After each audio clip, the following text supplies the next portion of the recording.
Assalamualaikum warahmatullahi wabarakatuh.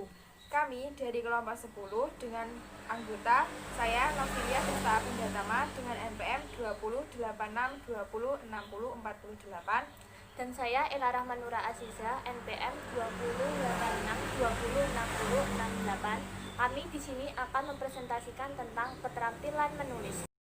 Keterampilan menulis, apa sih menulis itu? Menulis adalah membuat huruf, angka, dan sebagainya dengan pena, pensil, cat, dan sebagainya yang melahirkan pikiran atau perasaan seperti mengarang, membuat surat, dan sebagainya dengan tulisan.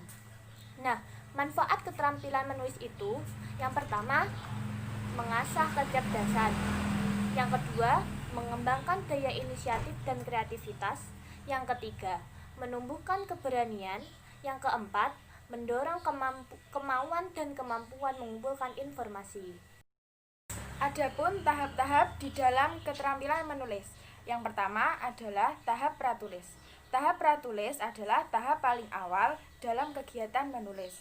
Di dalam tahap pratulis terdapat berbagai kegiatan yang dilakukan oleh penulis, mulai dari menentukan topik yang akan ditulis.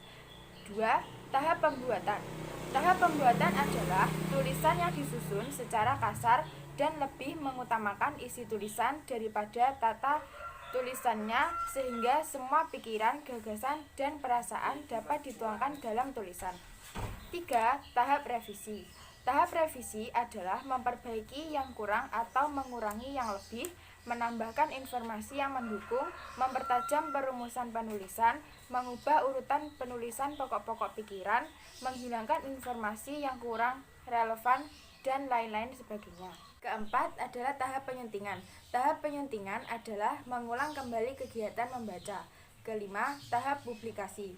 Tahap publikasi adalah tahap paling akhir dalam proses menulis. Yang dilakukan adalah mempublikasikan tulisan melalui berbagai kemungkinan, misalnya mengirimkan kepada penerbit, redaksi majalah, dan sebagainya. Ragam-ragam keterampilan menulis. Yang pertama, narasi. Narasi adalah karangan atau tulisan ekspositoris maupun imajinatif yang secara spesifik menyampaikan informasi tertentu berupa perbuatan atau tindakan yang terjadi dalam suatu rangkaian waktu. Yang kedua, deskripsi. Deskripsi adalah karangan atau tulisan yang secara spesifik menyampaikan informasi tentang situasi dan kondisi suatu lingkungan atau kebendaan ataupun kemanusiaan. Eksposisi. Eksposisi adalah karangan atau tulisan yang bertujuan agar pembaca mendapat informasi dan pengetahuan yang jelas. Yang keempat yaitu argumentatif. Argumentatif adalah karangan atau tulisan yang bertujuan membuktikan pendapat. Dan yang kelima yaitu persuasif. Persuasif adalah karangan atau tulisan yang bertujuan mengajak atau membujuk sikap dan perilaku seseorang sehingga bertindak sesuai dengan apa yang diharapkan oleh orang yang mengajak. Hal yang perlu diperhatikan dalam keterampilan menulis yaitu 1. Judul tulisan. Judul merupakan tulisan yang pertama dibaca sehingga harus menarik atau bukan sekedar bombastis. 2. Paragraf pembuka. Paragraf pembuka hendaknya menarik dan memancing pembaca untuk terus membaca tulisan yang dibuat. 3. Isi tulisan. Tulisan harus mempunyai isi, tidak sekedar pepesan kosong. Isi tulisan hendaknya menguraikan pokok pikiran yang menjadi topik tulisan, memberi solusi, dan menjawab permasalahan yang diungkapkan sebelumnya. Keempat adalah paragraf penutup. Paragraf penutup bermanfaat untuk menutup sebuah tulisan agar tidak selesai begitu saja. Dengan paragraf penutup, pembaca diberitahu bahwa tulisan akan segera berakhir. Cara mengatasi permasalahan dalam keterampilan menulis. Yang pertama, jangan menunggu. Jika penulis sudah mulai jenuh dan hampir tidak ada inspirasi dalam menulis, maka jangan menunggu lagi untuk memulai, apalagi membiarkan kejenuhan itu semakin merayap masuk dalam otak. Yang kedua yaitu harus percaya diri. Dibutuhkan percaya diri dan yakin bahwa tulisan yang kita buat berkualitas. Yang ketiga, inovasi dan pengembangan.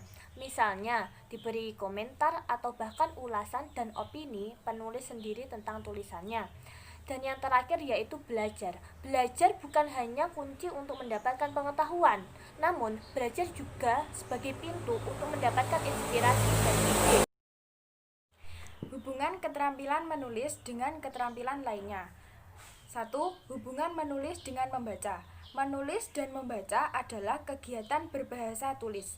Pesan yang disampaikan penulis diterima oleh pembaca, dijembatani melalui lambang bahasa yang dituliskan.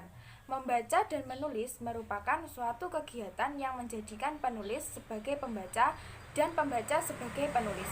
Menurut Tomskin dan Hoskin 1990. Kedua, hubungan menulis dengan menyimak. Pada saat menulis, seseorang membutuhkan inspirasi, ide, atau informasi untuk tulisannya. Informasi dapat diperoleh dari berbagai sumber, seperti sumber tertulis dan sumber tidak bertulis. Jika dari sumber bercetak informasi diperoleh dengan cara membaca, maka dari sumber tidak bercetak perolehan informasi dilakukan dengan cara menyimak. Ketiga adalah hubungan menulis dengan berbicara. Antara menulis dengan berbicara, keduanya merupakan keterampilan berbahasa yang bersifat aktif dan produktif. Artinya, penulis dan pembicara berperan sebagai penyampaian atau pengiriman pesan kepada pihak yang lain. Sekian presentasi dari kelompok kami. Apabila ada kurang lebihnya, kami mohon maaf. Wassalamualaikum warahmatullahi wabarakatuh.